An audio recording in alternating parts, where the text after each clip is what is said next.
Anyone who has spent time wrestling with an older Epson printer knows the specific kind of headache that comes when the printhead starts acting up. You check the ink, you run the cleaning cycles, and eventually you realize the issue isn't the ink at all, it's the connection. That is where this replacement cable from CeaMere comes into the picture. It is one of those parts that you really hope you never have to touch, but when your printer starts throwing errors or skipping lines, it becomes the most important piece of plastic in the room.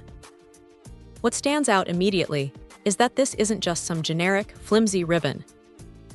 It feels sturdy enough to handle the constant back-and-forth motion of the print carriage, which is honestly the biggest stress test for any cable inside these machines.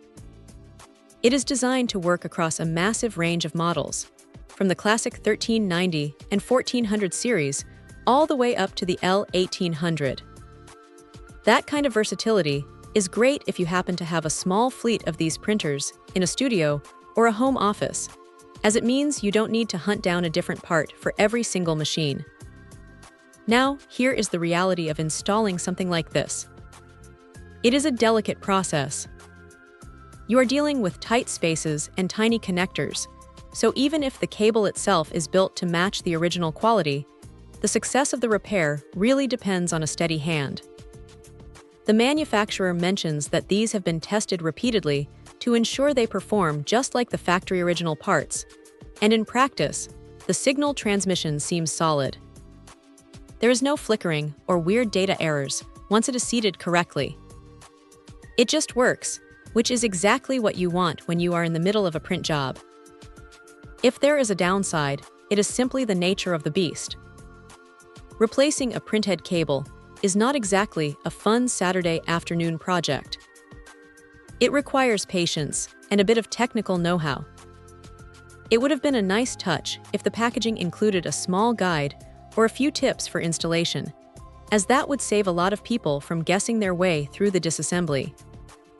But looking at the cable itself, the build quality is definitely there. It is flexible, the pins are clean, and it fits the socket snugly without needing any forced persuasion. For those who are trying to breathe new life into an older Epson unit rather than tossing it in the bin, this is a sensible way to go. It is a straightforward, no-nonsense component that does exactly what it claims to do. It is not going to change your life, but it might just save your printer from becoming a very expensive paperweight. If you are comfortable with a screwdriver and a bit of patience, this is a solid, reliable fix that gets the job done without any unnecessary fuss. It is a simple, effective solution for a very specific, annoying problem. Check out the video description for updated price. And thank you for watching this video.